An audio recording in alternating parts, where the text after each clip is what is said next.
What is up, guys? So as you know, I have been quarantined, so what better thing to do than read? And so I decided to read Hesiod's The Works and Days. Had to think about it for a second because there's so many I got. But this is The Works and Days by Hesiod, part 1. So as you'll see, this video is an hour long. So I wanted to share this with you guys and discuss it with you because this is one of the big books that people always recommend in Hellenic polytheism whenever it comes to recommended reading. So in this work, Hesiod is the one that is obviously writing to his brother. So you'll hear Perses a lot. Perses is the brother of Hesiod, and he's trying to give his brother advice when it comes to taking care of his land and crops. So with that said, there's a lot of, you'll see a lot of talk of the gods and a lot of things that we still speak on today, such as you have to wash your hands or the gods will not hear your prayers. Hesiod mentions this towards the end of the book of this work. Also, with that said, though, you have to keep in mind that I said that it's advice on his land and crops. So there's a lot on the gods. But towards the middle and towards the end, there's also a lot about how to ensure a good harvest for the winter months. But there are life lessons also thrown in there as well. And he mentions the gods. But with all that said, especially the beginning of this work called The Works and Days, there is a lot of gold. I was originally going to do just little videos here and there about different topics, but there was just so much. I thought, hey, why not just read it? And then share it with you and then discuss it about the humorous parts, the stuff that may not have aged as well, and the stuff that we can actually still take away. So I hope you enjoy part 1 of Hesiod's The Works and Days. And we'll have part 2 come out, which will be shorter, but this is the bulk of the book. Anyway, guys, I hope you enjoy it. Break it up in parts, however you want to do it. If you guys are watching this and you want to hear The Works and Days since you've heard so much about it, I just most of all hope you enjoy it, and I'll see you later.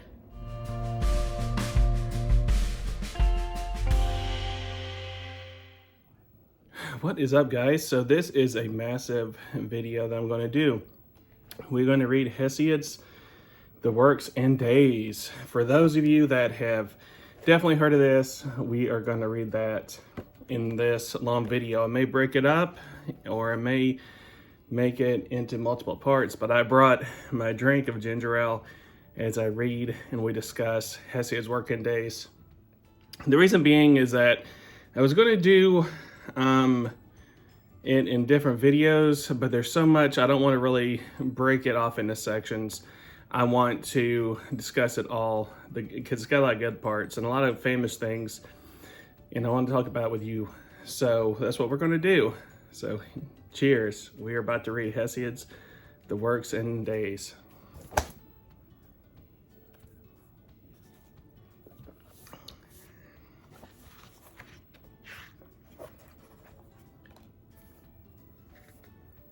Muses from Pieria, give glory through singing. Come to me and tell of Zeus your father. Sing his praises, through whose will mortal men are named in speech or remain unspoken.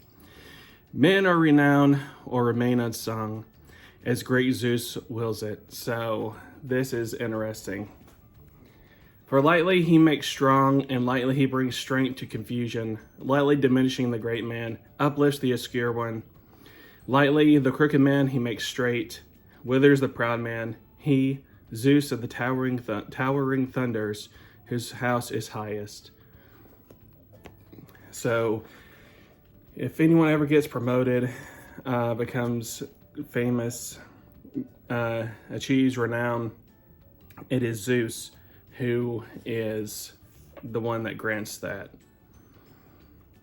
Hear me, see me, Zeus, hearken, and direct in your decrees and righteousness to you, and to you, Perses, I would describe the true way of existence. So who is Perses? You're going to hear that name a lot in this work. Perses is Hesiod's brother, so when he is talking to Perses, that's who he's talking about. It was never true that there was only one kind of strife. There have always been two on the earth. There is one you could like and you would understand her. The other is hateful. The two strifes have separate natures.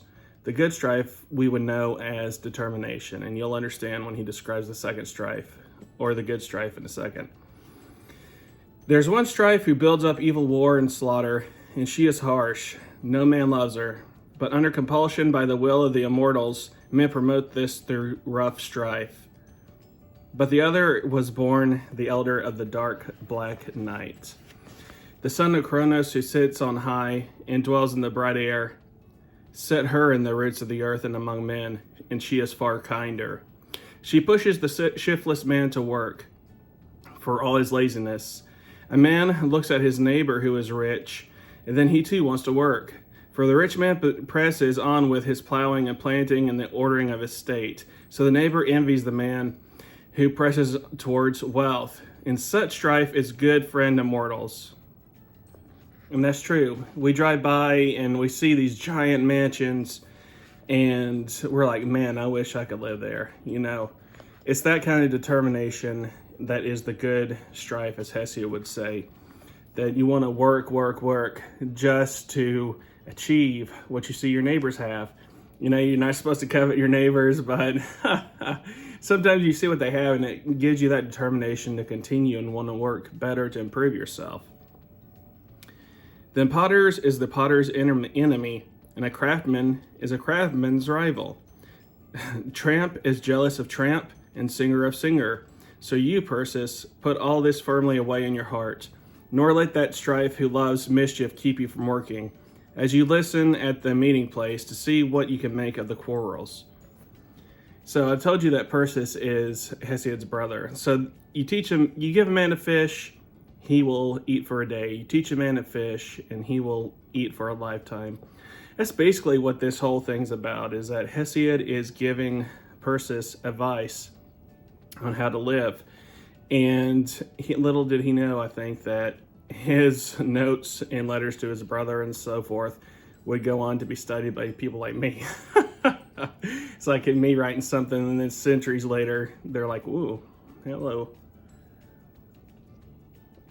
So the time has come short for litigations and lawsuits, too short unless there is a year's living laid away inside. For you, the stuff that the earth yields, the pride of Demeter. When you have gotten all your burdens of that, you can push your lawsuits, scheming for other men's goods, yet you shall not be given another chance to do so. No, come, let us finally settle our quarrels with straight decisions, which are from Zeus and the fairest. Now, once before we divided our inheritance, but you seized the greater part of what made it, gratifying those barons who eat bribes, who are willing to give out such decisions. They are all fools, who never learn how much better than the whole the half is, nor how much good there is in living on mallow and asphodel. For the gods have hidden and kept hidden what could be men's livelihoods. It could have been that easily in one day you worked out enough to keep yourself good for a year, with no more working. Soon you could have hung up your steering oar in the smoke of the fireplace, and the work of the oxen and patient mules and that work would be abolished. But Zeus, in the anger of his heart, hid it away, because the devious-minded Prometheus had cheated him. And therefore Zeus thought up dismal sorrows for mankind. And he hid fire, but Prometheus, the son of Aeacus, stole it again from Zeus of the councils to give it to mortals. So you see, he brings up a lot of mythology in this work, and that's why it is so valuable, is because you get to hear a lot of these myths and stuff. So Prometheus, so basically they're saying that man could have had an easy life if not for Prometheus giving him fire. And I've said in the past that to me, Prometheus is the symbolism of the evolution of man and creating tools and stuff. So the smarter we got, the more harder we had to work too, you know. So Prometheus hid it out of the sight of Zeus, who delights in thunder, in the hollow fennel stalk, the fire. In anger, the cloud gatherer spoke to him. And Zeus said, "Son of Aeoptos, deviser of crafts beyond all others, you are happy that you stole the fire and outwitted my thinking. But it will be a great sorrow to you and to men who come after. As the price of fire, I will give them an evil, and all men shall fondle this, their evil, close to their hearts and take delight in it." So this is the creation of woman. So according to Hesiod, and the way they used to think is that before women brought strife and evil into the world in that like mythology. And he's going to go into how woman was created and caused and brought evil. So this is Pandora, the story of Pandora, the first woman. So spoke the father of the gods and mortals and laughed out loud. So the day that Zeus lulled. He told glorious Hephaestus to make haste and plaster earth with water, and to infuse it with a human voice and vigor, and make the face, like the immortal goddess, the betwitching features of a young girl. Meanwhile, Athena was to teach her the skills and how to do the intricate weaving, while Aphrodite was to mist her hair with golden endearment, and the cruelty of desire and longings that wear out the body.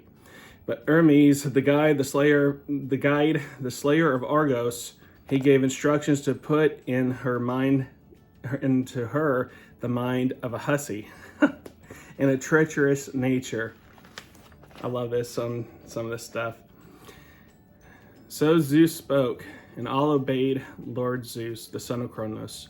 The renowned strong smith molded her figure of earth in likeness of a decorous young woman, as the son of Cronos had wished it. The gray-eyed, the goddess Athena, dressed her and arrayed her.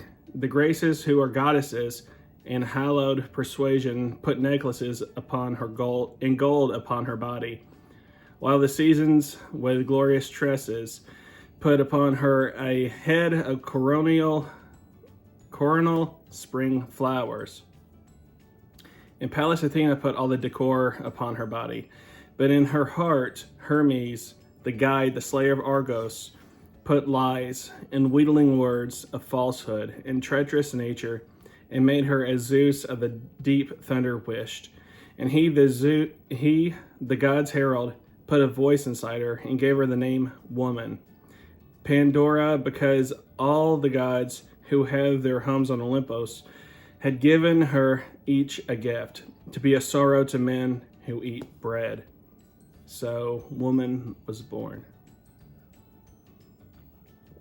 Now when he had done that with the sheer impossible deception, the father sent the god's fleet messenger Hermes to Epimetheus, who is Prometheus' brother, bringing her a gift.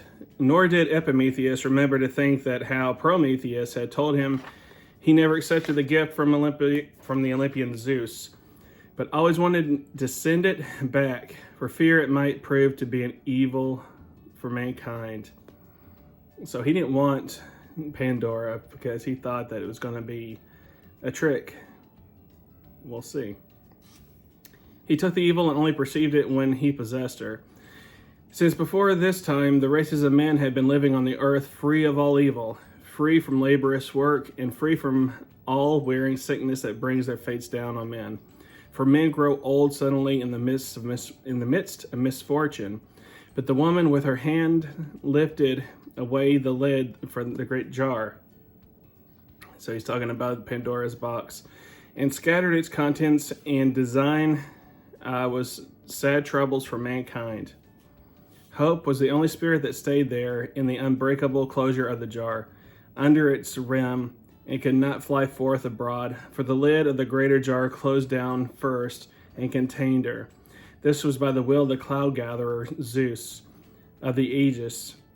But there are other troubles by thousands that hover about men, for the earth is full of evil things, and the sea is full of them, and there are sicknesses that come to man by day, while in the night, moving of themselves, they haunt us, bringing sorrows to mortals, and silently, for Zeus of the council took the voice out of them. So there is no way to avoid what Zeus has intended. So that was the end of part 1. So now we're going to go into part 2, which is the 5 ages of man. So I'll finish with the last sentence again. So there is no way to avoid what Zeus has intended.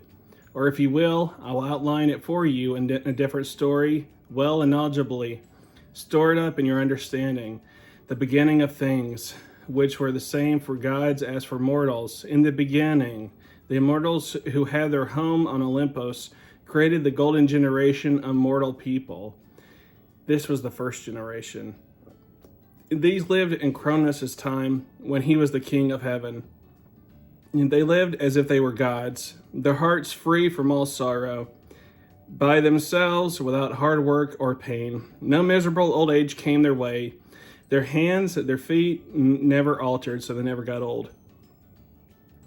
They took their pleasure in festivals and lived without troubles. When they died, it was as if they fell asleep. All good was theirs. The fruitful grain land yielded its harvest to them in its own accord, and this was a great and abundant, while they at pleasure quietly looked after their works in the midst of good things, prosperous in flocks, on friendly terms with blessed immortals. So basically, kind of like the Bible story of Eden, just paradise. The first generation of humans had nothing to really worry about. Kind of makes you wonder that if it's just, well, I'm sure it was just a fantasy that people like to believe, but I wonder if there's some kind of truth is that the earliest humans had it really easy compared to, like I said, the more you know, that you got to work for more, the more you gain that knowledge, you know. So it says, now that the earth has gathered over this generation, these are called pure and blessed spirits. They live upon earth and are good. They watch over mortal men and defend us from evil. They keep watch over lawsuits and hard dealings. They mantle themselves in the dark mists and wander all over the country. They bestow wealth for this right as of kings were given them. So what became of those humans is they became good spirits who watch over the earth.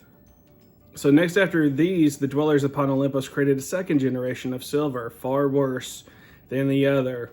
They were not like the golden ones, either in shape or spirit. A child was a child for 100 years. So the second generation lived longer.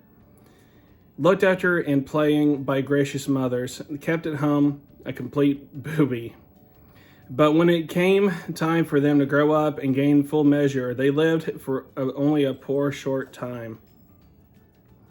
By only their foolishness they had troubles, for they were not able to keep away reckless crime against each other, nor would they worship the gods, nor do sacrifice on the altars to the blessed ones, which is the right thing to do in the custom of men, and therefore Zeus the son of Cronos in anger engulfed them, for they pay no due in honors to the gods who live on Olympus. It's kind of like the plot to the remake of Clash of the Titans. The gods getting upset because no one was worshiping them anymore. It says, but when the earth had gathered over this generation also, but they too are called blessed spirits by men, though under the ground secondary, but still they have their due worship. Then Zeus the Father created the third generation. So the first generation was on the earth. The second were blessed spirits under the earth. So the third generation came, the generation, the age of bronze. They were not like the generation of silver. They came from ash spears. They were terrible and strong, and the ghastly action of Ares was theirs.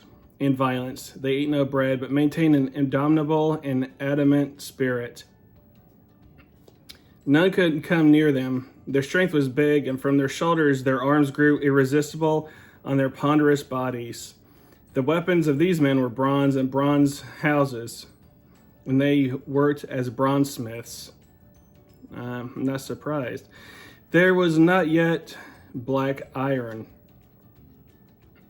Yet even these destroyed beneath the hands of each other, went down into moldering domain of cold Hades, nameless, for all they were formidable black, death seized them. They had to forsake the shining sunlight. So this generation just went to Hades. A very warlike generation.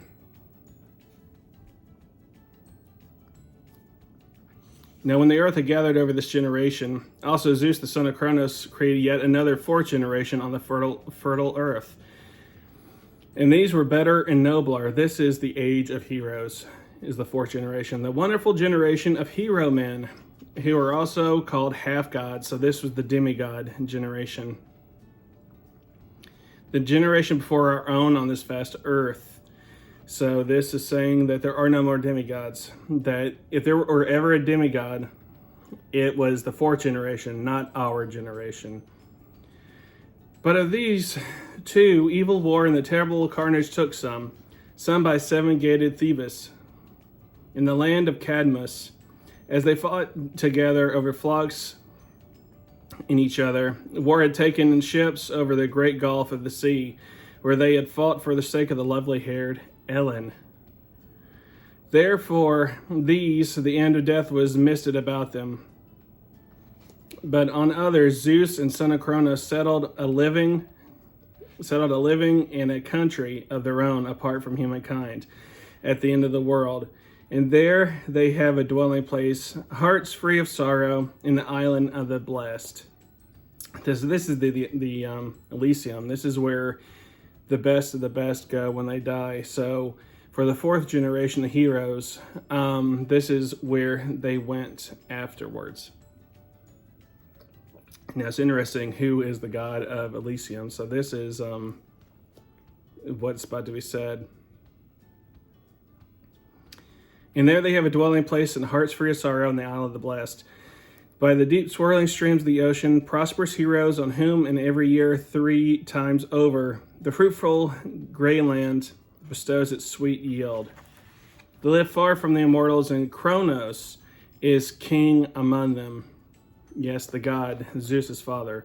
For Zeus, father of the gods and mortals, did set him free from his bondage, although the position and the glory still belongs to the young gods. So that's why Apollon, Artemis, and all of those are still, the Olympians are still the main gods in mythology. Zeus set free the Titans and Cronos at least, and forgave him. But he kept the power with the Olympians.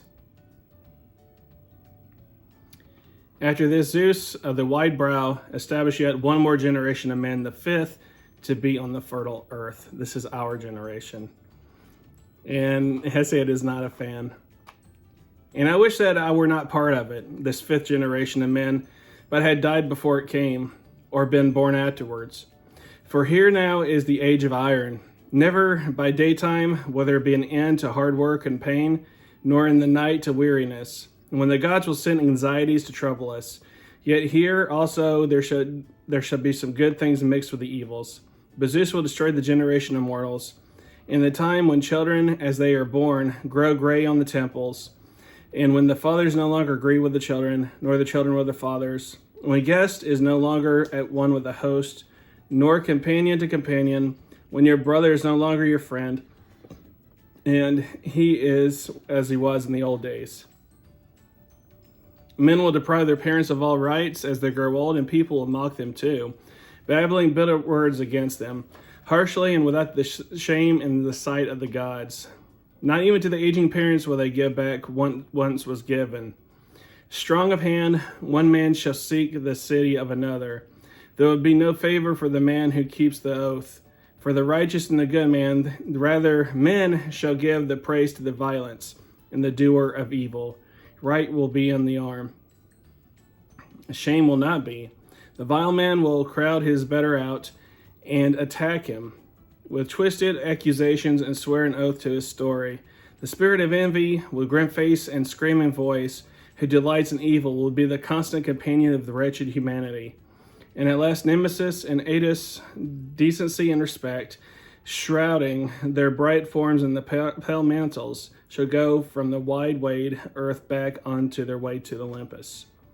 forsaking the whole race of mortal men, and all that will be left by them to mankind will be wretched pain, and there shall be no defense against evil.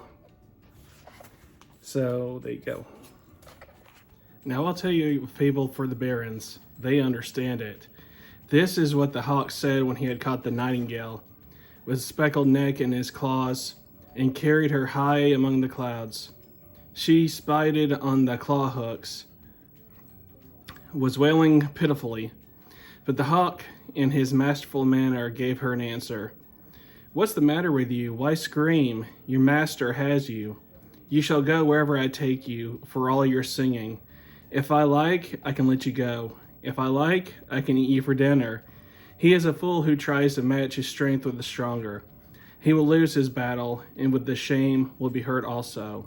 And so spoke the hawk, and the bird who flies so fast on his long wings. But as for you, Perses, listen to justice. Do not try to practice violence. Violence is bad for a weak man, and even noble cannot lightly carry the burden of her. But she weighs him down, and when he loses his way in delusions, the other road is the better, which leads towards just dealings. For justice wins over violence, as they come out in the end. The fool knows after he's suffered. The spirit of oath is one who runs besides crooked judgments. There is an outcry when justice is dragged perforce, when bribe-eating men pull her about and judge their cases with crooked decisions. She follows perforce, weeping to the city and gathering a people. She puts a dark mist upon her and brings a curse upon all those who drive her out, who deal in her, and twist her in dealing.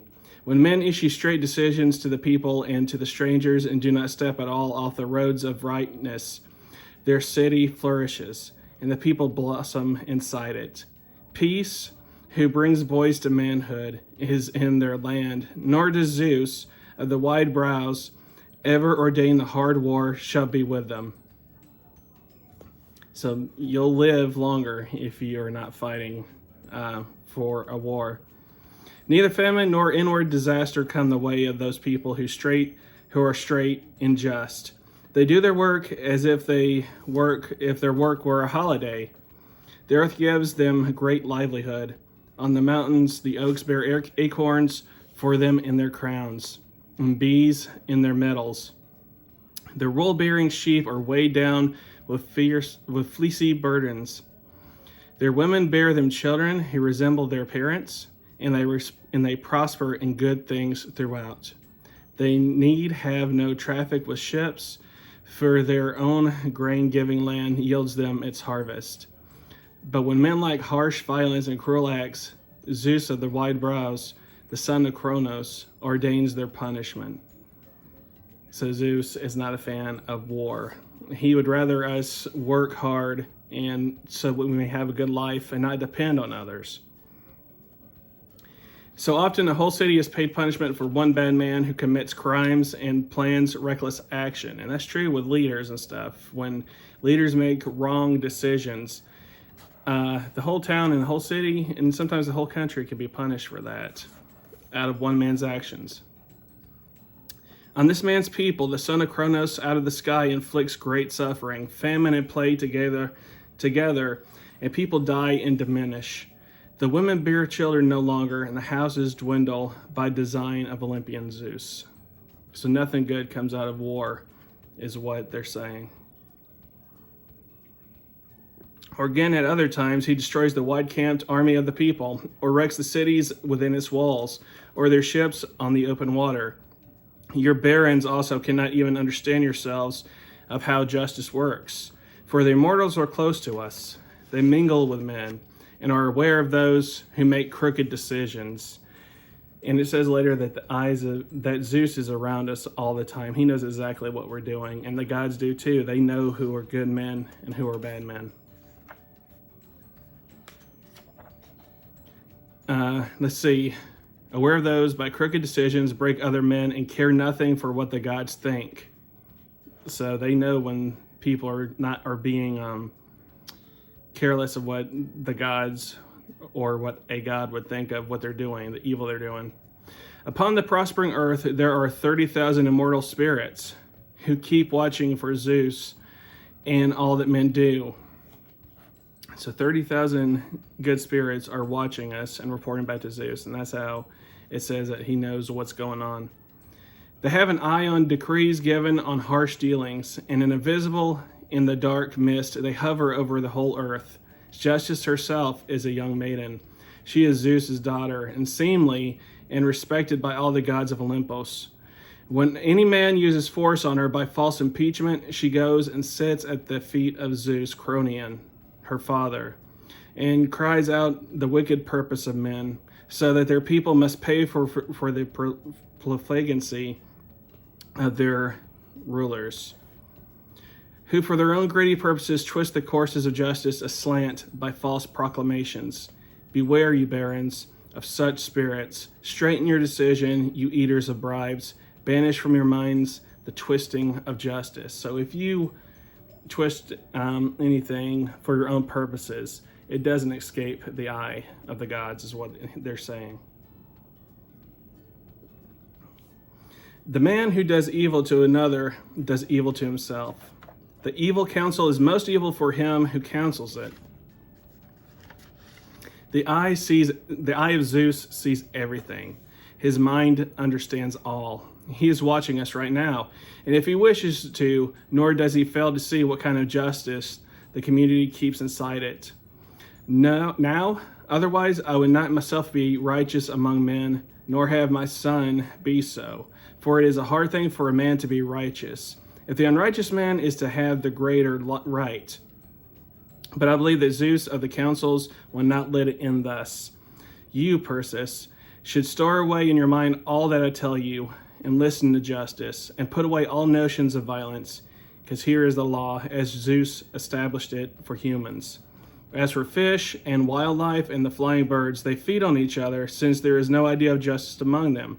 But to men he has given justice, and she in the end is proved the best thing they have. If a man sees what is right and is willing to argue it, Zeus of the wide brows grants him prosperity. But when one knowingly tells lies and swears on an oath, when he is wild as to do incurable damage against justice, this man is left a diminished generation hereafter.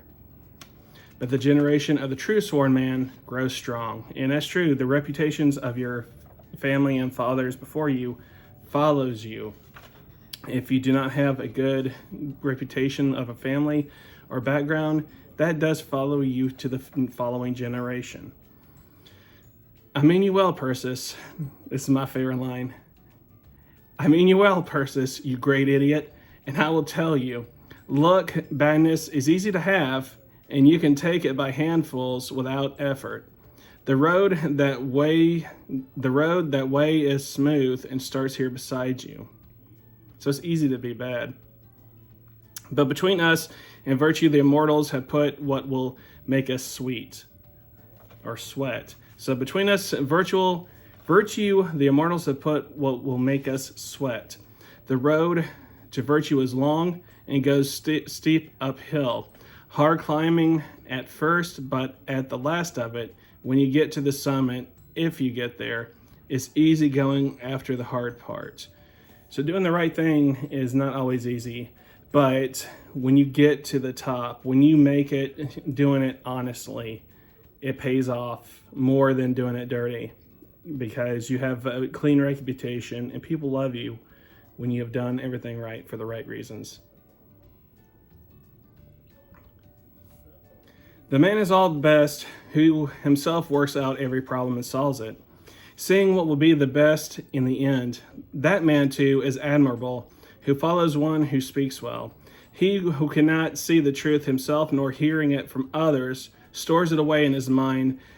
That man is useless. So if you don't do anything with what you know, it's useless. As for you, remember what I keep telling you over and over. To work, O Perses, illustrious born, work on, so that famine will avoid you. In August and Garlander Demeter, will be your friend and fill your barn with substance of living. It makes me think of the story of the ant and the grasshopper. You know, the ant works hard all winter and the grasshopper is being lazy because he wants the handout. And the ant is the one who prospers when everyone else is in a famine. Famine is the unworking man's most constant companion. You don't do anything, you won't get paid, and you'll be in a famine. God's men alike resent that man who without work himself lives the life of the stingless drones, who without working eats away the substance of the honeybees. Hard work, your desire then should be to put your work in order, so that your barns may be stocked with all the livelihood in its season. It is from work that men grow rich and own flocks and herds. Very true. And by work, too, they become much better friends of the immortals. And men, too, for they hate the people who do not labor. I mean, we always do not like people who just get away and live without actually earning what they have. Work is no disgrace. The disgrace is not working. And if you do work, the lazy man will soon begin to be envious as you grow rich. For what with riches goes nobility and honor. It is best to work at whatever you have a talent at doing, without turning your greedy thoughts towards what the other man possesses. But take care of your own livelihood, as I have advised you. Shame the wrong kind of shame has the needy man in convoy. Shame who does much damage to men, but prospers them also. Shame goes with poverty, but confidence goes with prosperity. Goods are not to be grabbed. Much better if God lets you have them. If any man by force of hands wins him a great fortune, steals it by the cleverness of his tongue, or so often happens among people when the intelligence is blinded by greed, a man's shameless spirit tramples his sense of honor. Lightly the gods wipe out that man and diminish the household of such a one, and his wealth stays with him for only a short time. Because if you win it, there's nothing to replenish your wealth if you've won it in one stroke blow, because that's going to run out eventually.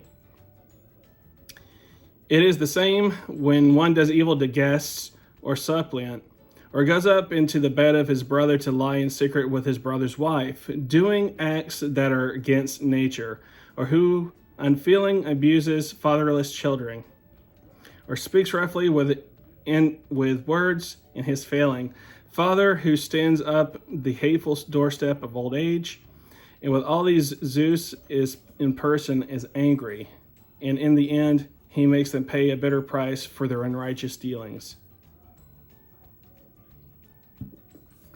I mean, you think about it. Most people that do wrong deeds do not have happy lives. They may be, from the outside view, popular or prosperous, but they are in the inside, I'm sure, in some ways, not as well off as those who live a good life. So keep your frivolous spirit clear of all such actions.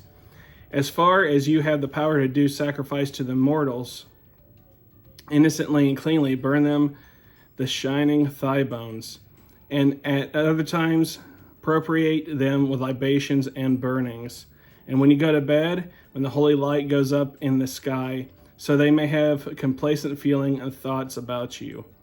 So you may buy someone else's land and not have someone buy yours. So work hard, keep a good spirit, and pray to the gods, and you're going to have a good life. Invite your friends to dinner. Have nothing to do with your enemy. Invite that man, particularly who lives close to you. So this is how to deal with neighbors. This is some good advice. If anything which ought not to happen happens in your neighborhood, neighbors come as they are to help, relatives dressed first. So basically, when your family is not around where you live, but you have a good neighbor, your good neighbor will be your friend to help you if you have any issues when it comes to the neighborhood or your home. And that's very true. You have a good friend if you have a good neighbor.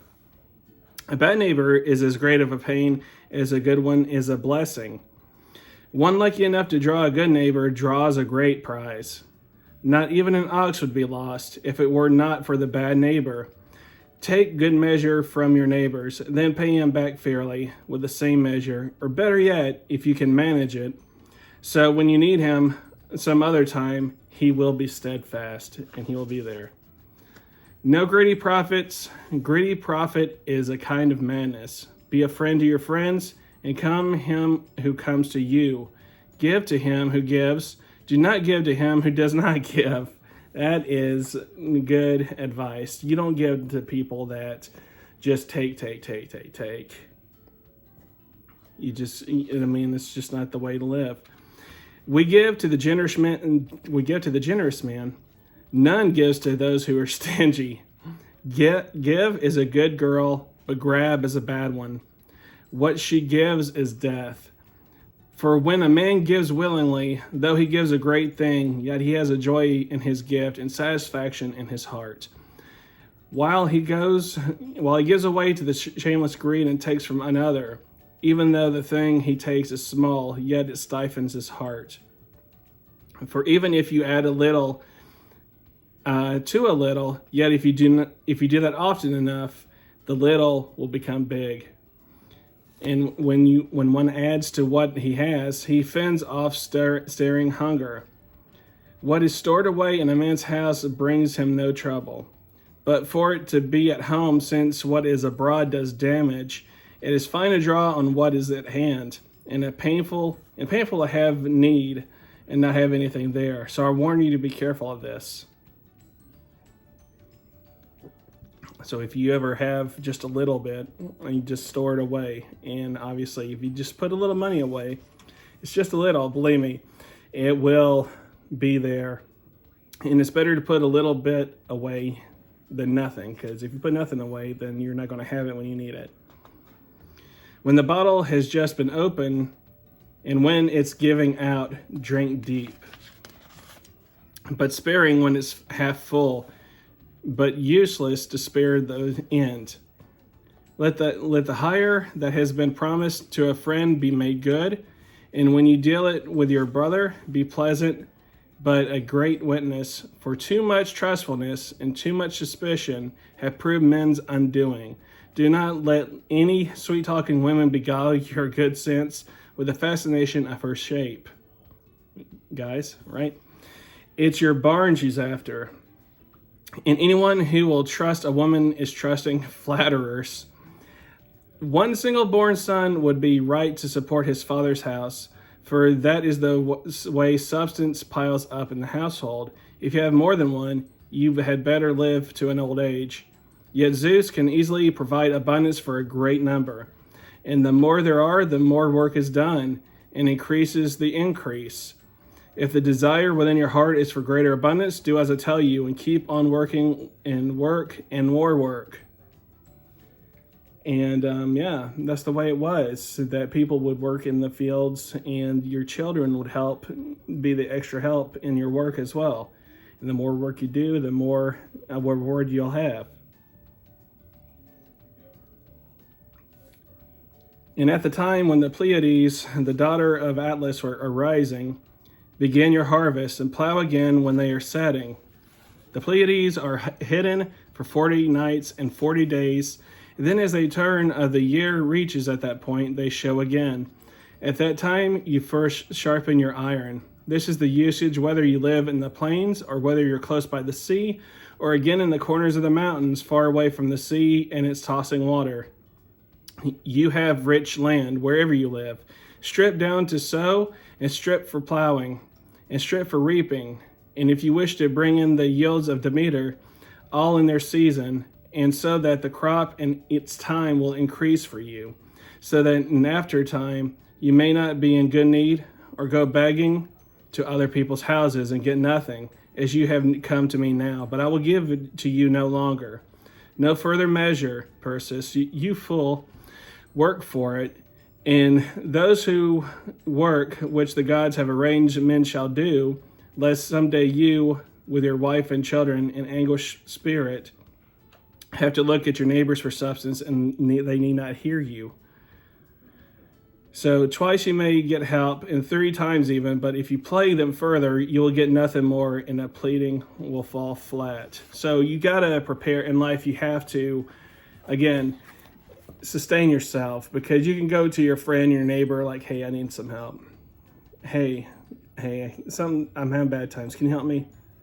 Can you help me a little bit? And he says after the 3rd time, they're gonna quit listening to you, because they're seeing a pattern here. So you have to work and store up and save. I mean, it's no wonder that this work is still talked about, because this is good advice forever. It's eternal advice that is good to know and to teach our children.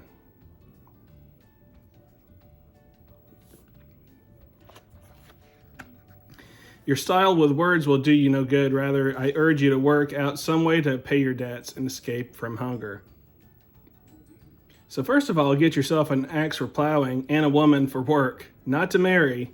One can plow with the ox and get all the necessary gear in your house in good order, lest you have to ask someone else and he deny you and you go short, and the seasons pass you by and your work it be undone.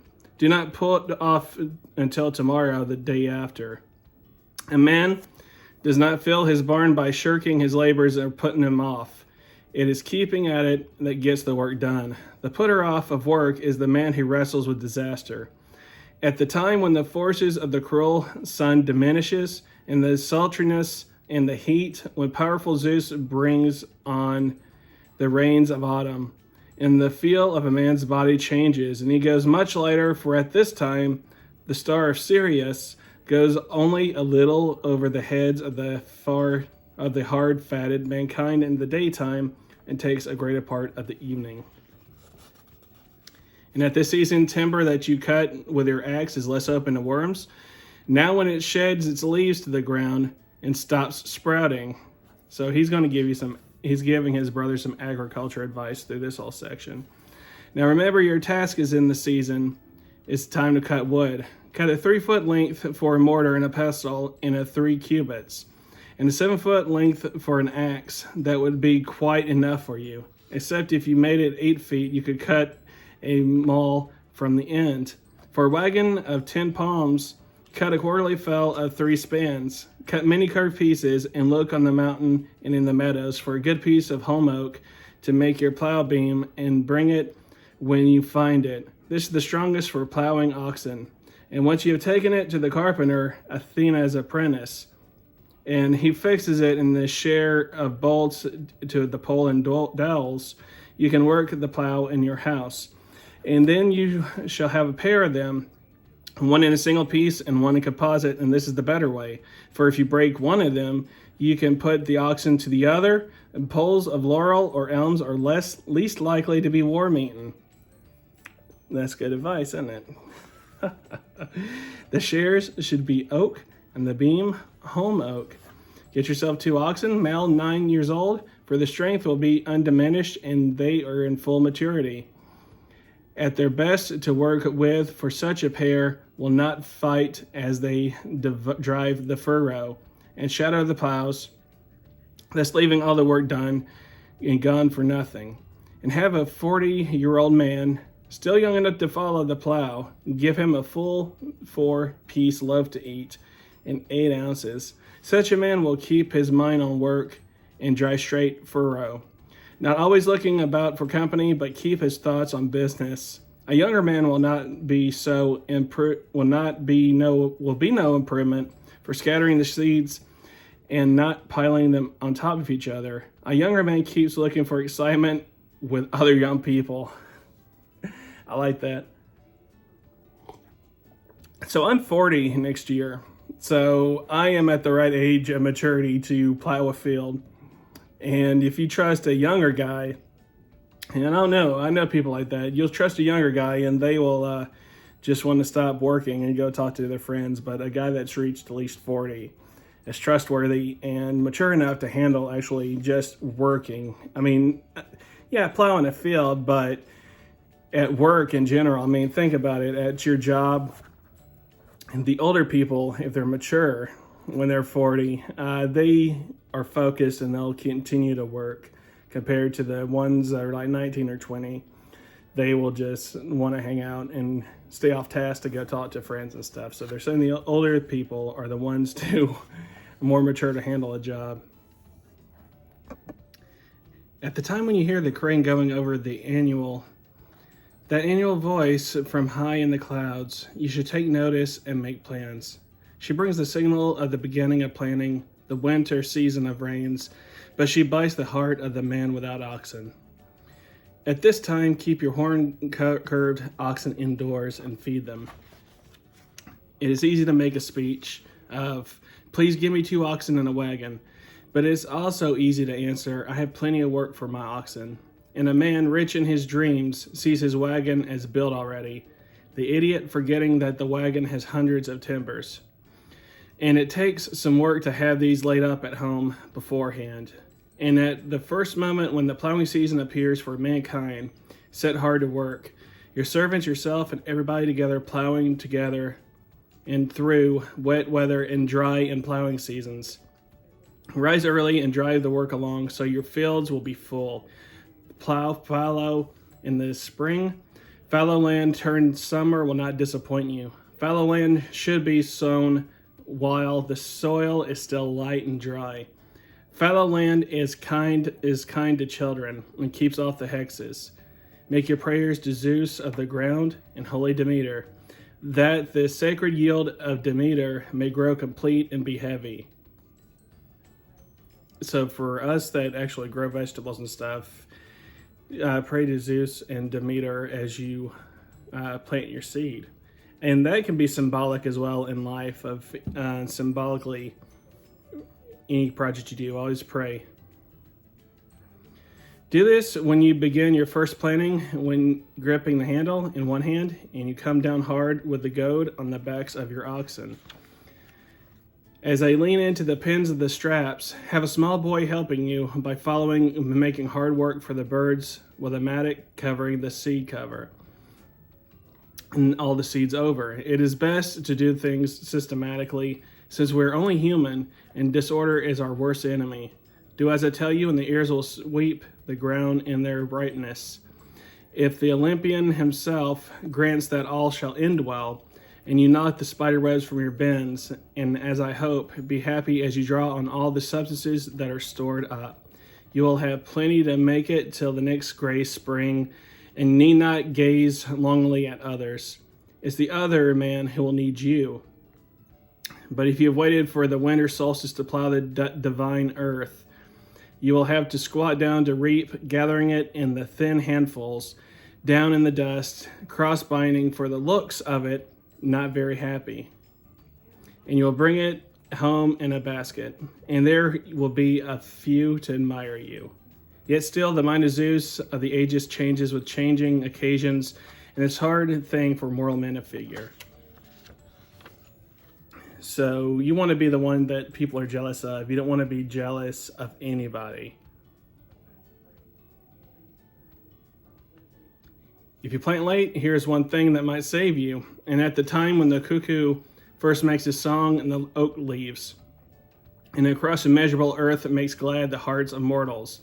If at that time Zeus should reign 3 days without stopping, and it neither falls short nor goes over the height of the ox foot, then the planter might come out even with an early planter.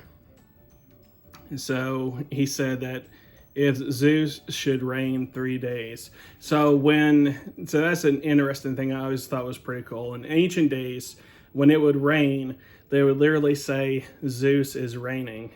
And so as you heard in here, when he says Zeus should reign for 3 days, that means literal water coming out of the sky. So be careful and watch everything well. Let not the gray spring go by unnoticed in her time, nor the rain in its seasons. Walk right on past the blacksmith shop with its crowds and gossips for warmth in the winter season, and when the cold keeps a man from working. A lively man can do much about the house in this season. Winter can be a harsh time for helplessness. Let it not catch you in need. So you try to warm a thick foot with a thin hand. The unworking man who stays on the empty anticipation, needing substance, arranges in his mind many bad thoughts. and that is not good. That's not a good kind of hopefulness, which is company for a man who sits and gossips and has nothing to live on. While it's midsummer, give your people their orders. It will not always be summer. The barns had better be built. Beware bad months that would take the skin off an ox, and beware of it in the frosts which, as Boreas, the north wind, blows over the land, cruelly develop. He gets his breath and rises on the open water by horse breeding, Thrace, and blows in the earth in the forest grown as many oaks with sweeping foliage, many solid fir trees. Along the slopes of the mountains his force bends against the prospering earth, and all the innumerable forest is loud with him. The beasts shiver and put their tails between their legs, even those with thick fur coats to cover their hides. And the cold winds blow through the furs of even these, for all their thickness. The wind goes through the hide of the ox, it will not stop him. It goes through the goat skin, and that is fine-haired. But not even Boreas, his force, can blow through the sheepskin to any degree, for the thick fleece holds him out. It does bend the old man like a will's timber. It does not blow through the soft skin of the young maiden who keeps her place inside the house by her loving mother, and is not yet initiated in the mysteries of Aphrodite the golden, who washes her smooth skin carefully and anointing it with oil, and then goes to bed closeted in the chamber on a winter's day.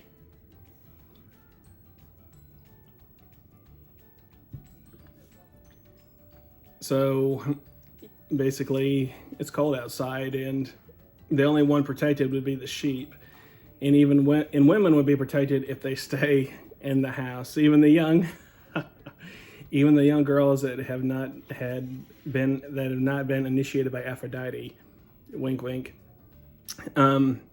stay in the house. They'll be okay.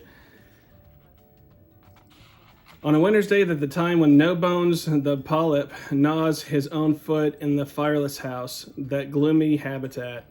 For the sun does not now point him out on any range to make for, but is making his turn in the countryside, a population of dusky men, and is dull to shed his light upon the Hellenic people.